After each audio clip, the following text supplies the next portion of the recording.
Great rising. Greetings, salutations. Come on in the room.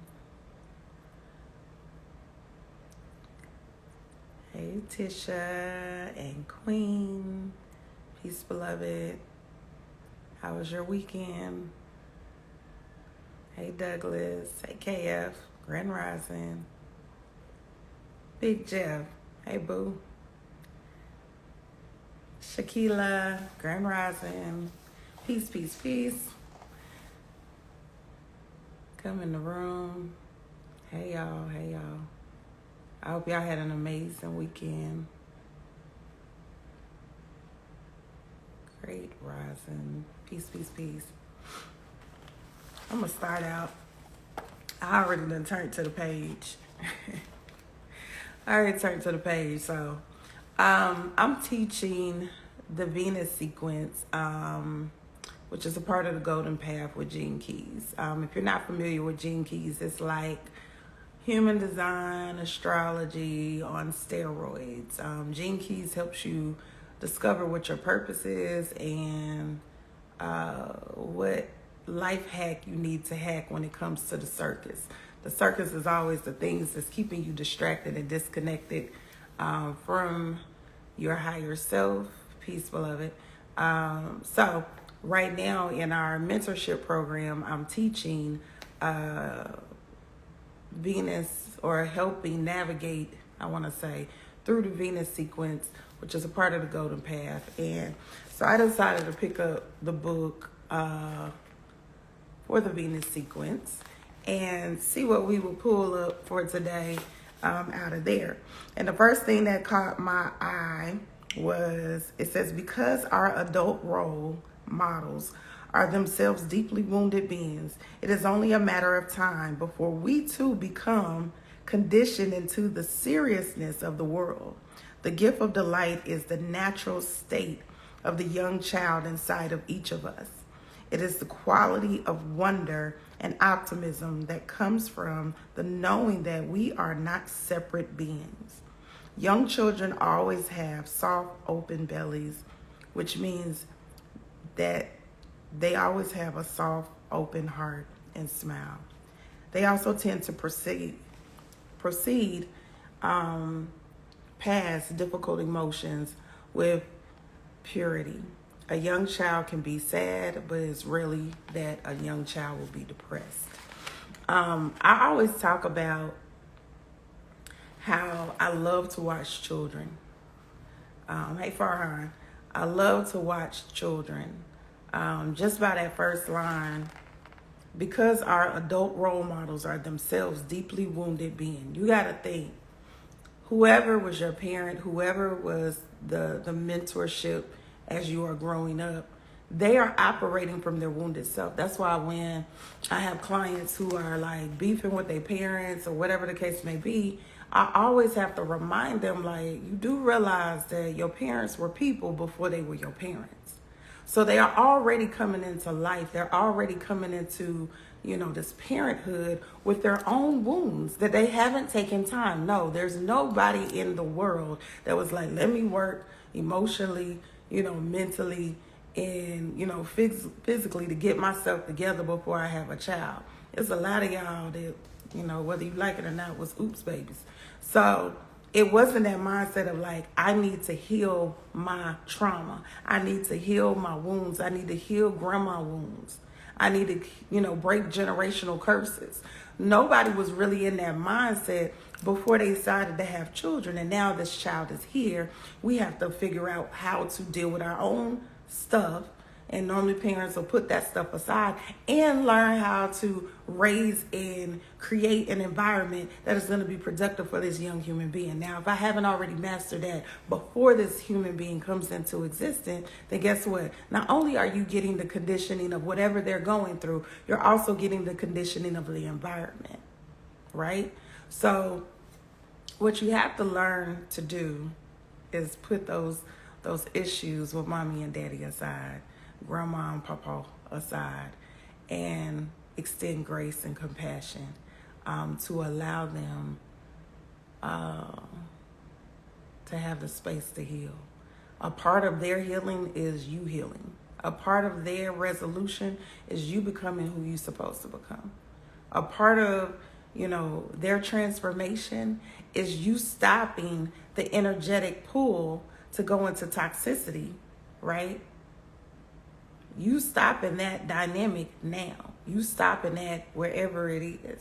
Now, the other part is that I encourage everyone to tap back into their inner child. This is why, once again, I love watching children, or I love just, even watching my own kids, how innocent they are. Think about a 2-year-old. They're the prime example. A 2-year-old will go from the state of complete bliss and happiness, and this is the best toy in the world, and let that toy not do what it wanted to do. Now the whole emotional roller coaster. You about to go on an emotional roller coaster and ride because they can't get the wheel back on, or they can't get the door to close, or they can't get something to operate the way they wanted to operate. So now they about to fall all the way out and have a whole tantrum because this toy is not operating the way that it operates for them. As soon as it fixed just like this, they go back into what? Their little happy stage, their happy place.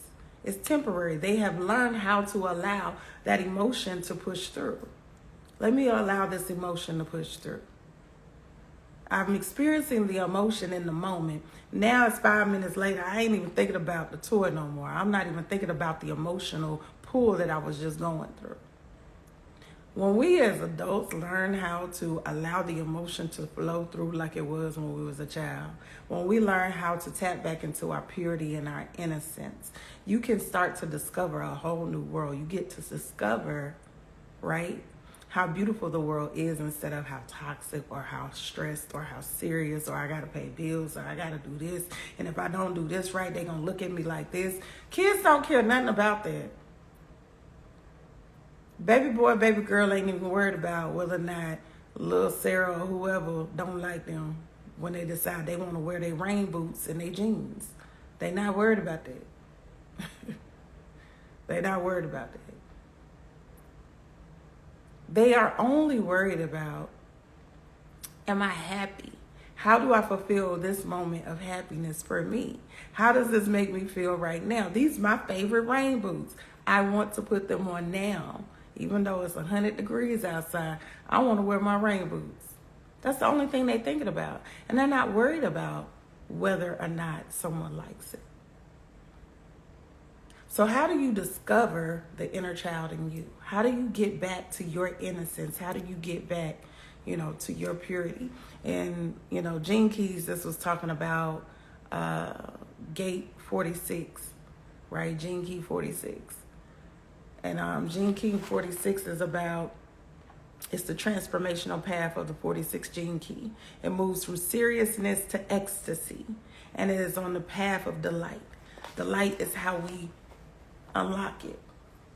You have to literally make a list. That's where that serious adult shit come in. Sit your ass down and make a list. Be still long enough to make a list and say, what do I like? What brings me joy?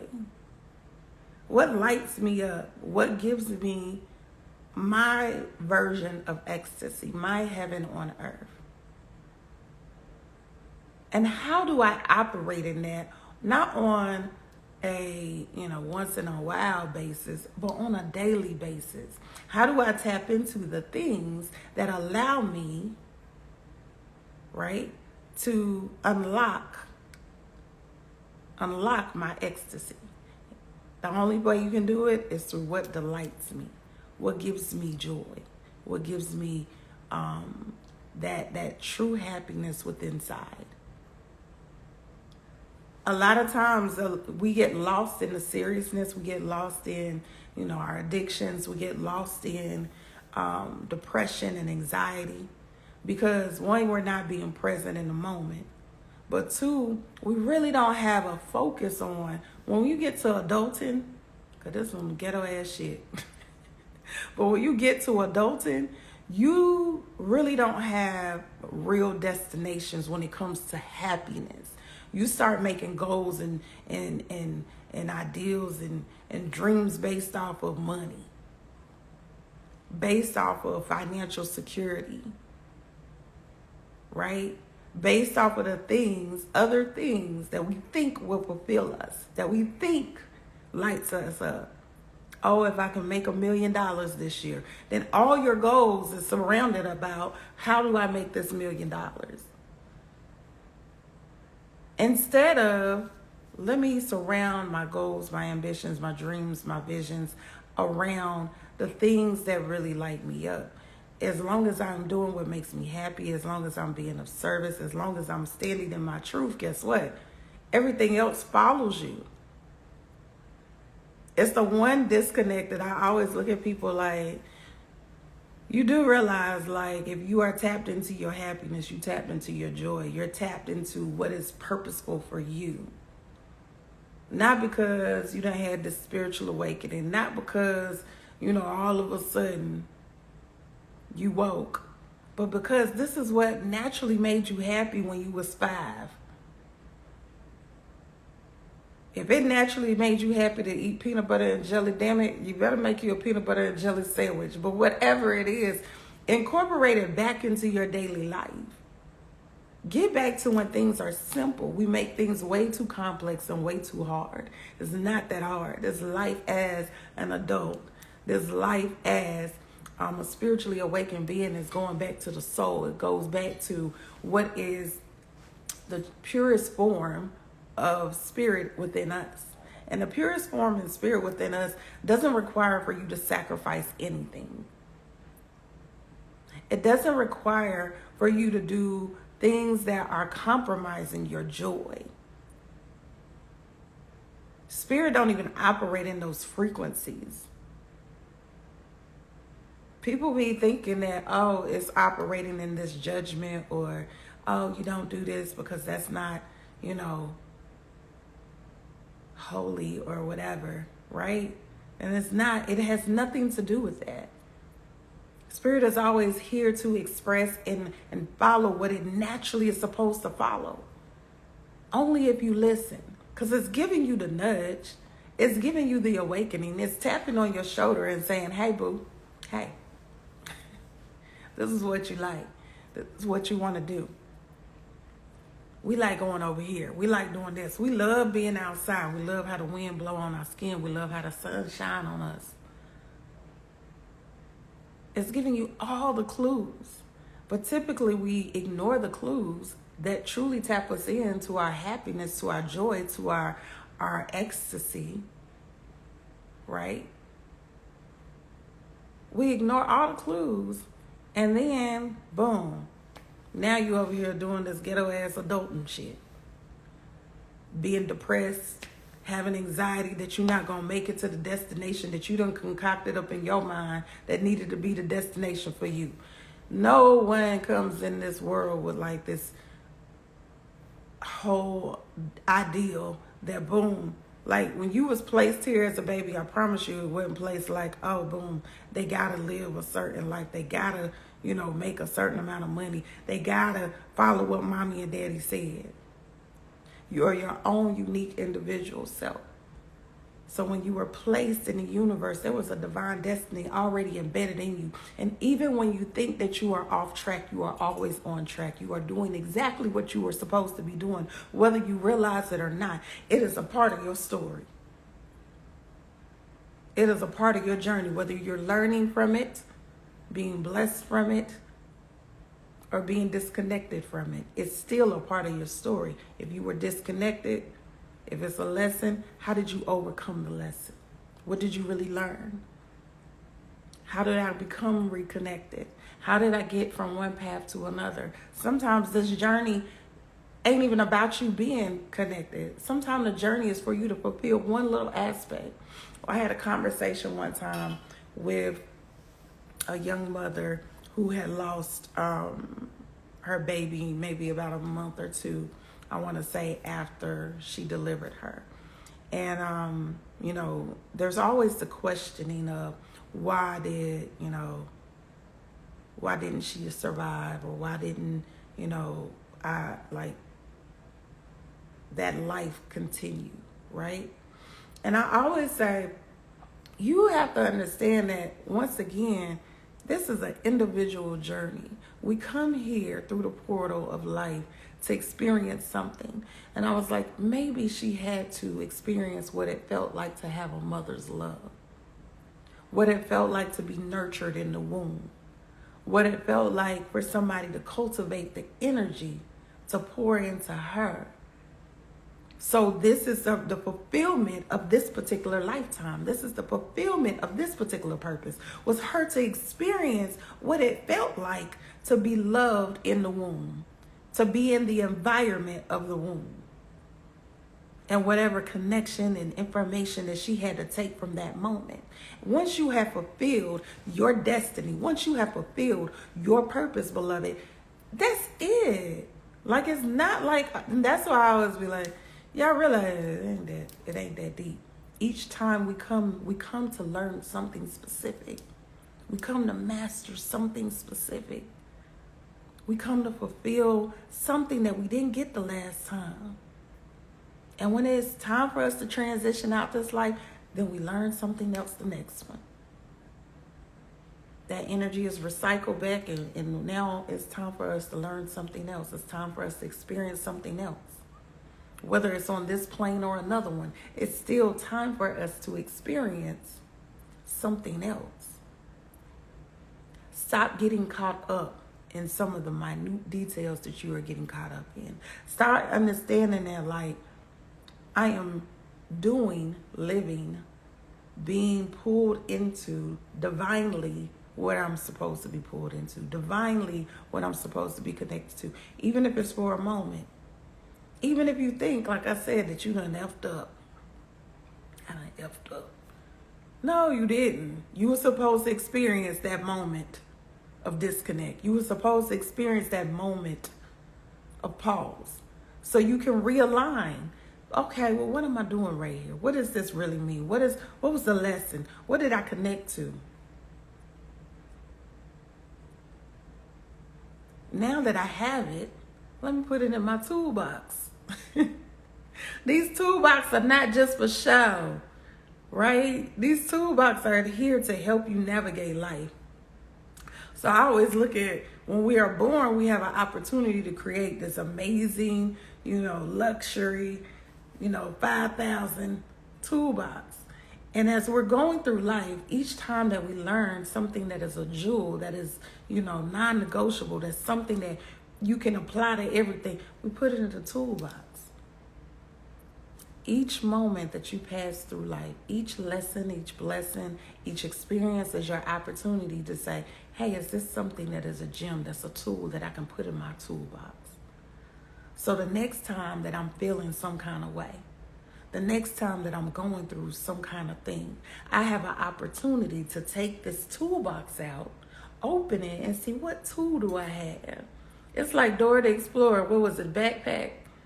Remember Backpack?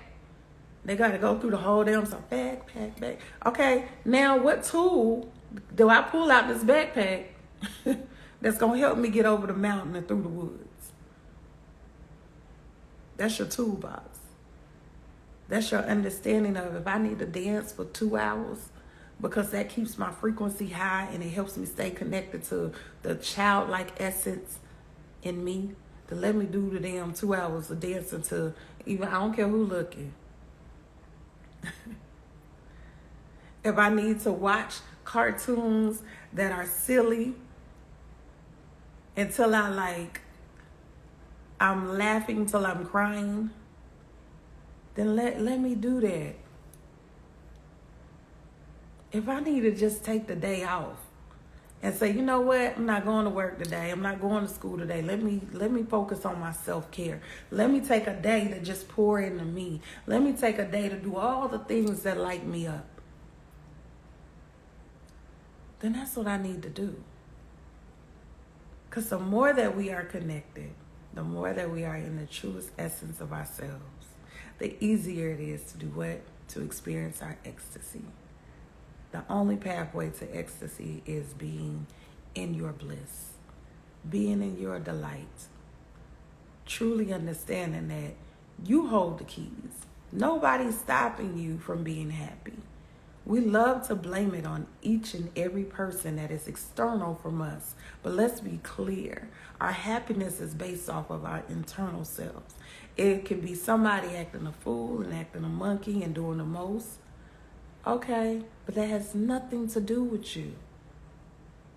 That ain't your shit. Send it back. Return to sender. The only thing that you have to be concerned is, how am I operating in my truth? How am I operating in my bliss?